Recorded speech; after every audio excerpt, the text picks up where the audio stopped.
Good morning, students. Welcome to science class. Today we will continue lesson 12 friction. Last video में आपको friction force के बारे में बताया गया था. फ्रिक्शनल फोर्स एक कॉन्टैक्ट फोर्स होती है and the force acting against the relative motion of the surfaces in contact is called frictional force. Student, 3 types के फ्रिक्शन होता है: static friction, sliding friction and rolling friction. आपने कभी student notice किया होगा कि हमारे आसपास हमारे घर में बहुत सारे हैवी फर्नीचर वगैरह, हैवी ऑब्जेक्ट्स रखे होते हैं, जैसे अलमीरा है, कबर्ड है, और इसके अलावा आपका सोफ़ा वगैरह, जितने भी फर्नीचर हैं जो हैवी होते हैं बहुत, वो स्टेशनरी रहते हैं. अगर हम उन पे थोड़ी अमाउंट की फोर्स अप्लाई करते हैं तो वो अपनी जगह से मूव नहीं करते. Why? Due to static friction.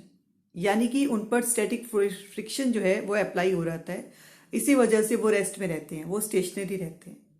It means frictional force not only tend to stop a moving object but also tends to stop a stationary object from moving.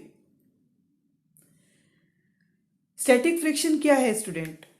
The frictional force that act between the surfaces when they are at rest with respect to each other. जब दो surfaces एक दूसरे की respect में आपका stationery रहते हैं तो उनके बीच में कौन सी फोर्स लगती है स्टूडेंट? स्टैटिक फ्रिक्शन लगती है. और जब वो मूव करने लगती है, सपोज कोई चीज मूव कर रही है और आपने उसको और पुश कर दिया, राइट, पुश करा या पुल करा, उस पर फोर्स अप्लाई किया. कोई मूविंग ऑब्जेक्ट पे अगर आप फोर्स अप्लाई कर रहे हैं तो वो स्लाइडिंग करने लगता है, और वो होता है स्लाइडिंग फ्रिक्शन. यानी कि स्लाइडिंग फ्रिक्शन क्या है student? The force required to keep the object moving with the same speed is a measure of sliding friction. तीसरा होता है, थर्ड टाइप, आपका रोलिंग फ्रिक्शन. यानी कि जब रोल करते हुए कोई ऑब्जेक्ट एक सरफेस के साथ उसके ऊपर रोल करता हुआ जा रहा है तो वो आपका उस ऑब्जेक्ट पे आपका रोलिंग फ्रिक्शन लगता है. यानी कि 3 टाइप्स ऑफ फ्रिक्शन हो गए. स्टैटिक फ्रिक्शन वो हुआ जब दोनों सरफेसेस एक दूसरे की रिस्पेक्ट में रेस्ट में थी.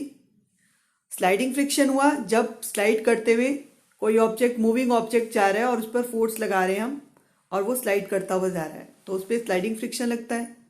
और रोलिंग जब ऑब्जेक्ट दूसरी सरफेस की रिस्पेक्ट में रोल करता हुआ जाए तो वो आपका रोलिंग फ्रिक्शन होता है. चलिए अब हम इसको कुछ एक्टिविटीज के थ्रू समझते हैं. राइट, ये सबसे पहले एक्टिविटी स्टार्ट कराने से पहले मैं आपको बताना चाहूंगी, ये देखिए, ये स्प्रिंग बैलेंस है. स्प्रिंग बैलेंस जिसको कि हम वेट फोर्स का मेजर करते हैं, फोर्स का मैग्नीट्यूड मेजर करने के लिए हम यूज करते हैं.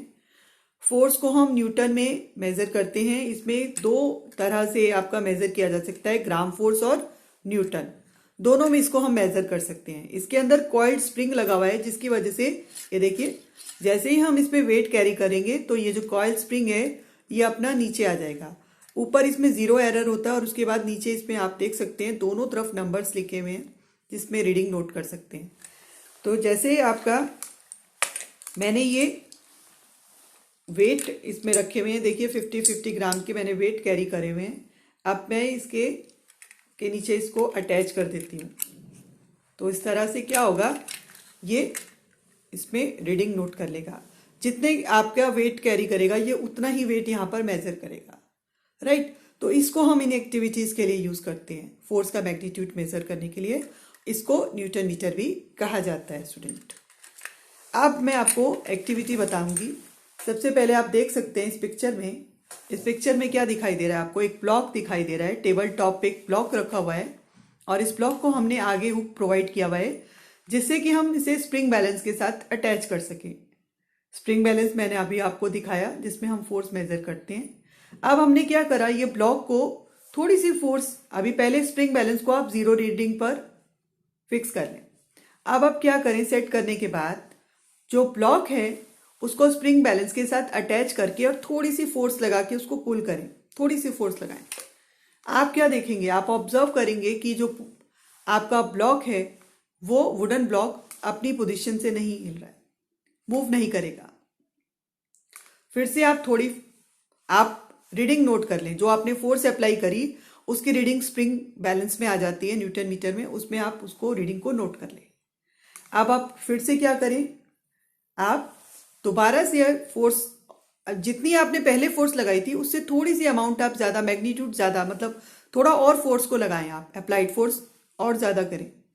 तो आप क्या देखेंगे, जो स्प्रिंग बैलेंस है वो रिकॉर्ड करेगा higher magnitude of applied force. इसका मतलब क्या है, this means that the force of friction has increase to balance the pulling force on the block. जैसे जैसे हमने अप्लाइड फोर्स का मैग्नीट्यूड बढ़ाया तो फ्रिक्शनल फोर्स का मैग्नीट्यूड भी बढ़ता चला गया, राइट, उसको बैलेंस करने के लिए। और इस सिचुएशन को स्टूडेंट क्या कहा जाता है, सेल्फ एडजस्टिंग कहा जाता है, राइट। क्या कहा जाता है स्टूडेंट, सेल्फ एडजस्टिंग, जिस पोजीशन में वो फ्रिक्शन फोर्स भी बढ़ रही है हमारी, राइट। लेकिन अब आप क्या करें, पुलिंग फोर्स को फर्दर जो है इंक्रीज करें। If the pulling force is increase further at a certain stage, block begin to move on the table. जैसे जैसे आप फोर्स बढ़ाएंगे तो एक स्टेज ऐसी आएगी कि जो ब्लॉक है वो अपनी पोजीशन से मूव करेगा, और यहीं पर हम स्प्रिंग बैलेंस में रजिस्टर कर लेंगे मैक्सिमम अप्लाइड फोर्स, जिसको कि हम स्टैटिक फ्रिक्शन कहते हैं। यानी कि आपका स्टेशनरी ऑब्जेक्ट से जब वो मूव करने तक के बीच में उस पर कौन सी फोर्स लगी, स्टैटिक फ्रिक्शन लगी। कंटिन्यू करेंगे आप, pulling the block with springs balance so that it slides at a steady speed, then the spring balance record lesser force than the limiting friction.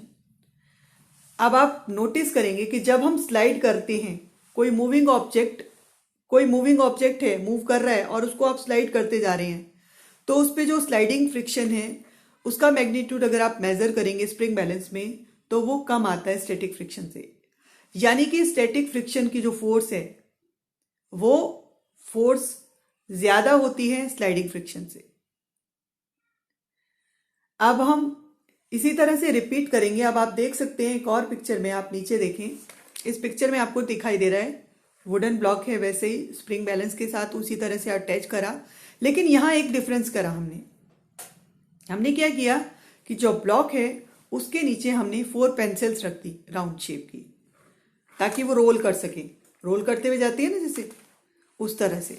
और फिर आप स्प्रिंग बैलेंस से थोड़ा सा पुल करें तो आप क्या देखेंगे कि आपकी थोड़ी सी फोर्स लगाने पर ही ब्लॉक मूव करने लगेगा। तो इन सब एक्टिविटी से क्या कंक्लूजन निकलता है स्टूडेंट, कि जो रोलिंग फ्रिक्शन है उस पर सबसे कम फोर्स अप्लाई करनी पड़ती है, स्लाइडिंग में थोड़ी उससे ज्यादा और स्टैटिक में सबसे ज्यादा, राइट। स्टूडेंट अब हम स्लाइडिंग फ्रिक्शन और स्टैटिक फ्रिक्शन को एक ग्राफ के थ्रू समझते हैं। जो आपका हॉरिजॉन्टल है वो एक्स एक्सिस है और जो वर्टिकल है वो वाई एक्सिस है। वर्टिकल वाई एक्सिस पर फोर्स ऑफ फ्रिक्शन मेजर किया जाता है और आपका नीचे जो है हॉरिजॉन्टल एक्सिस पर आपका है अप्लाइड फोर्स। जैसे जैसे हम अप्लाइड फोर्स बढ़ाते हैं वैसे वैसे फ्रिक्शनल फोर्स या फोर्स ऑफ फ्रिक्शन भी बढ़ता चला जाता है, उसका मैग्नीट्यूड बढ़ता चला जाता है। और आप देख सकते हैं जहां स्टैटिक फ्रिक्शन एक स्ट्रेट लाइन दिखाई है, इट मीन्स क्या है, स्ट्रेट लाइन का मतलब क्या है कि जैसे जैसे अप्लाइड फोर्स का मैग्नीट्यूड बढ़ रहा है वैसे वैसे फोर्स ऑफ फ्रिक्शन का मैग्नीट्यूड भी बढ़ रहा है, उसको बैलेंस करने के लिए। लेकिन स्टैटिक फ्रिक्शन जहां मैक्सिमम हुआ उसके बाद जो आपका वो मूव करने लगता है ब्लॉक, वो आपका स्लाइडिंग फ्रिक्शन होता है, राइट। स्टूडेंट अब हम बात करते हैं फ्रिक्शन अननेसेसरी एविल। फ्रिक्शन के जहां बहुत सारे फायदे हैं वहां कुछ नुकसान भी हैं स्टूडेंट, और friction has both good and bad aspects. जहां एक तरफ हमें चलने के लिए, वॉकिंग के लिए फ्रिक्शनल फोर्स की जरूरत पड़ती है, यानी कि अगर बिना फ्रिक्शनल फोर्स के हम वॉक भी नहीं कर सकते, स्लिप कर जाएंगे। उसी तरह से दूसरी जगह पर इसके कुछ बैड एस्पेक्ट्स हैं, जैसे कि जो मशीन्स होती हैं वो फ्रिक्शनल फोर्स की वजह से उसमें जो उनके पार्ट्स होते हैं वो वेयर एंड टियर हो जाते हैं, घिस जाते हैं, खराब हो जाते हैं, जिसकी वजह से मशीन में जो लॉस ऑफ एनर्जी हो जाता है और उसकी जो एफिशिएंसी है वो कम हो जाती है, काम करने की एफिशिएंसी है वो कम हो जाती है, रिड्यूस हो जाती है। इसीलिए friction is considered as a necessary evil. अब इफेक्ट क्या होता है स्टूडेंट फ्रिक्शन का, When one object moves over the other, the friction between them shows the following effect. Wear and tear of the machine parts are caused due to friction. इसके अलावा आप shoes के souls देखें तो वो घिस जाते हैं. नए शूज़ देखिए, ओल्ड शूज़ देखिए, उनके जो नीचे के सोल होते हैं पुराने शूज़ के वो घिस जाते हैं ड्यू टू फ्रिक्शनल फोर्स. इसके अलावा जब heat is produce by friction, जब आप ऐसे हाथों को रब करें, स्लाइड करती है एक सरफेस दूसरी सरफेस के साथ, तो हीट प्रोड्यूस होती है. Right. Similarly when you strike a match stick against the rough surface it catch fire. और क्या है, motion is opposed by friction. अगर फ्रिक्शन नहीं होगा तो कोई भी चीज अगर मोशन में है तो वो चलती रहेगी. राइट. वो स्टॉप नहीं करेगी. इसके अलावा जो नेल और स्क्रूज होते हैं वुडन बोर्ड्स में वो भी फ्रिक्शन की वजह से फिक्स रहते हैं, पर अदरवाइज नहीं तो आप कील को ठोकेंगे वो निकल जाएगी. वो उसके अंदर कैसे टिकी रहती है बोर्ड के अंदर? Due to frictional force. आप we all are able to write on paper because of friction. Friction नहीं होगी तो हम लिख नहीं पाएंगे. आपने देखा होगा कि बहुत सारे ग्लेज पेपर या वैक्स पेपर होता है, उस पर अगर आप लिखेंगे तो आप लिख नहीं पाते क्योंकि उस पर बहुत ही कम फ्रिक्शनल फोर्स लगती है. तो अगर फ्रिक्शनल फोर्स नहीं होगी तो हम लिख भी नहीं सकते, हम चल भी नहीं सकते. बहुत सारी डेली लाइफ में हमारी बहुत सारी एक्टिविटीज में फ्रिक्शनल फोर्स बहुत ही बेनिफिशियल होता है और कुछ जगह पर इसके कुछ बैड एस्पेक्ट्स होते हैं. Now next topic is fluid friction और friction due to liquid and gases. Student, दो सॉलिड सरफेसेस के बीच में ही फ्रिक्शन नहीं लगता बल्कि लिक्विड और गैसेस सरफेस भी सॉलिड पर फ्रिक्शनल फोर्स अप्लाई करती हैं. When a solid body moves in a liquid or gas, the surface of solid experiences friction. However, the force of friction between a solid and liquid surface is less than between two solids, and the force of friction between a solid surface and gas is less than that between a solid and liquid surface. Air is most common gas and water is most common liquid in our daily life. इसको minimise करने के लिए water और gas के friction को moving body should have a streamline shape. Streamline shape की होनी चाहिए बॉडी, क्योंकि जो स्ट्रीमलाइन शेप होती है वो लीस्ट रेसिस्टेंस ऑफर करती है ड्यू टू फ्रिक्शन.